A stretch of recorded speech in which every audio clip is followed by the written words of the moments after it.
आज से करीब 4500 साल पहले इजिप्ट में एक ऐसा अजूबा बनाया गया था जो आज के दिन भी दुनिया को हैरान कर देता है। इजिप्ट में टोटल 118 पिरामिड्स मौजूद हैं, जिनमें से सबसे बड़ा pyramid the great pyramid of Giza है। ये पिरामिड पिछले हजारों सालों से कई खतरनाक तूफानों और दर्जनों अर्थक्वेक्स का सामना करने के बावजूद भी सही सलामत खड़ा है। 1980s में साइंटिस्ट ने the great pyramid of Giza के सीक्रेट्स को जानने के लिए एडवांस टेक्नोलॉजी से एक्सप्लोर करने की कोशिश की, तो उन्हें मालूम पड़ा कि पिरामिड के अंदर एक सीक्रेट चैम्बर है। लेकिन हैरानी की बात ये थी कि उस सीक्रेट चैम्बर में जाने का कोई रास्ता नहीं था, क्योंकि ये चैम्बर चारों साइड से बिल्कुल बंद था। साइंटिस्ट ने इस चैम्बर के राज को पूरी दुनिया के सामने लाने के लिए एक ऐसा रोबोटिक कैमरा बनाया जो इस छोटे से टनल में जा सके और उस सीक्रेट चैम्बर का राज पूरी दुनिया के सामने ला सके। ईयर 1993 में इस रोबोटिक कैमरे को इस छोटे से सुराख में भेजा गया। 200 फीट तक जाने के बाद ये कैमरा रुक गया, क्योंकि उसके सामने की एंट्रेंस पे पत्थर का एक स्लैब रख के उसे बंद किया गया था। लेकिन एक्सपर्ट्स किसी भी सूरत में उस स्लैब के आगे का मंजर देखना चाहते थे। फिर साइंटिस्ट ने 8 साल की मजीद मेहनत के बाद एक ऐसा कैमरा बनाया जिसके आगे एक ड्रिल मशीन लगाई गई थी। 2001 में उस कैमरे को फिर से उस सुराख में भेजा गया। जैसे ही उस कैमरे ने पिछले 4500 सालों से बंद पड़ी उस मिस्टीरियस जगह को देखा तो साइंटिस्ट के होश ही उड़ गए।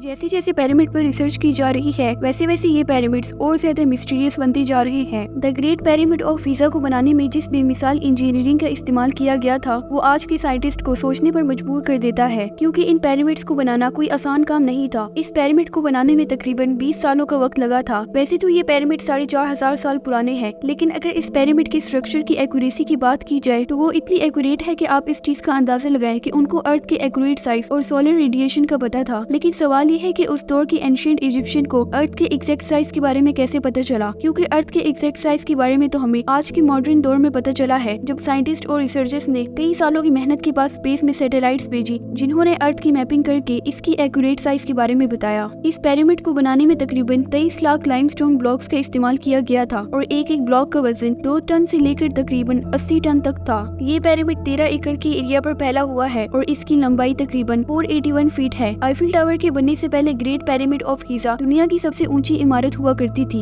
इस ग्रेट पिरामिड के पास में 2 और पिरामिड्स हैं जो इससे छोटे हैं, लेकिन हैरानी की बात यह है कि इन तीनों पिरामिड्स की ईस्टर्न और वेस्टर्न वॉल्स सीधी नॉर्थ पोल की तरफ जाती है। इस पिरामिड की ज्योमेट्री जितनी मिस्टीरियस है, उससे ज्यादा मिस्ट्रीज तो इस पिरामिड के अंदर छुपे हैं। इस पिरामिड के अंदर अभी तक 2 हिडन चैम्बर्स को डिस्कवर किया गया है, जिनमें से एक है किंग्स चैम्बर और दूसरा है क्वींस चैम्बर। जब रिसर्चर्स पहली बार किंग्स चैम्बर में गए तो उन्हें वहाँ ग्रेनाइट से बना हुआ एक कॉफिन मिला। रिसर्चर्स इस चैम्बर में कॉफिन को देखकर बहुत हैरान हुए, क्योंकि इस चैम्बर में एंटर होने का ये एक छोटा सा रास्ता था, लेकिन इस ताबूत का साइज इतना बड़ा था कि उसे इस छोटे से दरवाजे से अंदर लाया ही नहीं जा सकता था। तो फिर ये कॉफिन इस चैम्बर के अंदर कैसे आया? लेकिन फिर काफी रिसर्च के बाद मालूम पड़ा कि जब किंग्स चैम्बर को बनाया गया था, उससे पहले इसमें इस ग्रेनाइट के ताबूत को रख दिया गया था और उसके बाद इस चैम्बर को बंद कर दिया गया था। लेकिन अब सवाल ये है कि इस पिरामिड को बनाया कैसे गया था, क्योंकि जिस दौर में इस पिरामिड को बनाया गया था उस टाइम पे ना कोई क्रेन थी जो इन बड़े बड़े पत्थरों को ऊपर से ले जा सके, और ना उनके पास पत्थरों को काटने की कोई मशीन थी। यहाँ तक कि उनके पास कोई व्हील भी नहीं थी, जिसकी वजह से वो इन भारी भारी पत्थरों को 800 किलोमीटर दूर से लाकर पिरामिड साइड पर ला सके। इस पिरामिड का वजन 60 लाख टन है, और अगर इस पिरामिड को दुनिया की सबसे ऊंची बिल्डिंग बुर्ज खलीफा से कंपेयर करें तो उसका वजन सिर्फ 5000 टन है। The great pyramid of Giza को एंशिएंट इजिप्शियन के फेरू यानी किंग खुफू ने बनवाया था। जहाँ पे ये ग्रेट पिरामिड ऑफ गीज़ा बना है, वहाँ पे इससे एक और छोटा पिरामिड है जिसको खुफू के बेटे काफरी ने बनवाया था, इसलिए इस पिरामिड को काफरी का पिरामिड कहा जाता है। और इससे भी एक छोटा पिरामिड है, उसे खाफरे के बेटे मेनकुरे ने बनवाया था। एंशिएंट इजिप्शियन में जब किसी की मौत वाकया होती थी तो उसकी बॉडी को खास किस्म की केमिकल के जरिए प्रिजर्व करके मम्मी के तौर पर दफनाया जाता था, और उनके मेयार के मुताबिक उनके साथ सोना और जवाहिरात को भी दफनाया जाता था। एंशिएंट इजिप्शियन आफ्टर लाइफ पर बहुत ज्यादा बिलीफ रखते थे। उनका ये मानना था कि मरने के बाद जिंदगी खत्म नहीं होती, बल्कि मरने के बाद हमारी रूहें एक दूसरी दुनिया में जाती हैं। इसीलिए अपनी आफ्टर लाइफ को प्रिपेयर करने के लिए यहाँ के राजा अपनी जिंदगी के दौरान ही अपने लिए टॉम्ब बनवाया करते थे और अपने लिए बहुत सा सोना, फर्नीचर, कपड़े पिरामिड में रखते थे,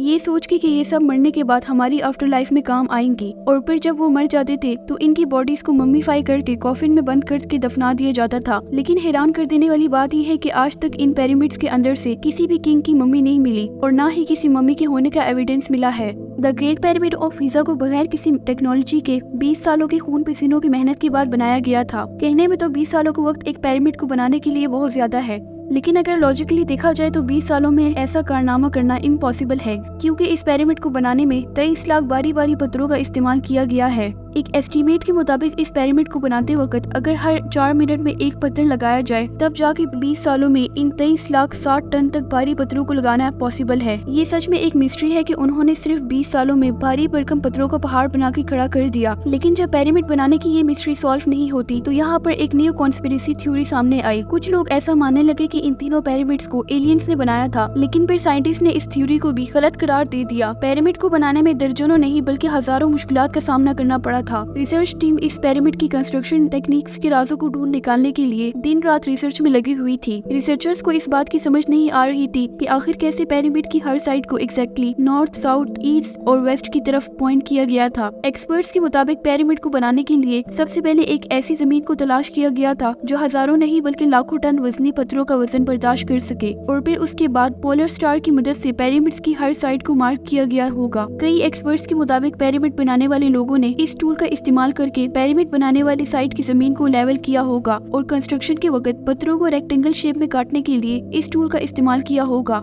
जिससे बड़े बड़े पत्थरों पे लकड़ी के हथौड़ों के जरिए मारकर रेक्टेंगल शेप में काटा गया होगा। अब सवाल ये है कि इन 60 टन तक भारी पत्थरों को 800 किलोमीटर से बगैर किसी मशीन के कंस्ट्रक्शन साइट पर कैसे लाया जाता था। इस काम के लिए डोरा और हीजा के दौरान रिवर का इस्तेमाल किया गया होगा। फिर इन पत्थरों को ट्रांसपोर्ट करने के लिए इन्हें बड़ी बड़ी बोट्स में लाकर पिरामिड साइट पर पहुंचाया जाता था, और फिर इन पत्थरों को स्पाइरल ट्रैक के जरिए पिरामिड्स के ऊपर रस्सियों की मदद से पहुंचाया जाता था। कई लोगों का मानना है कि ये काम गुलामों के जरिए करवाया जाता था, उन पर जोर जबरदस्ती करके इतने भारी भारी पत्थर उठवाए जाते थे। लेकिन फिर काफी रिसर्च के बाद इस बात की भी हकीकत सामने आ गई। पिरामिड साइट पर रिसर्च के दौरान एक्सपर्ट्स को इंसानों की हड्डियां मिली। जब उन पर रिसर्च की गई तो रिसर्चर्स ने एक खास चीज को नोटिस किया। कुछ वर्कर्स की हड्डियों पर जोड़ लगे हुए थे और कुछ की सर्जरी भी हुई थी, जिसका ये मतलब था कि पिरामिड्स बनाने वाले लोग किसी भी सूरत में गुलाम नहीं थे, क्योंकि उस दौर में गुलामों की मेडिकल ट्रीटमेंट पर इतनी इम्पोर्टेंस नहीं दी जाती थी। इस पिरामिड को बनाने में 20 सालों का वक्त लगा था और तकरीबन 1 लाख लोगों की एक ही वक्त में मदद ली गई थी। The great pyramid of Giza आज भी कई सवालों और कई मिस्ट्री से भरा पड़ा है, जिसका जवाब जानने के लिए साइंटिस्ट आज तक रिसर्च में लगे हुए हैं।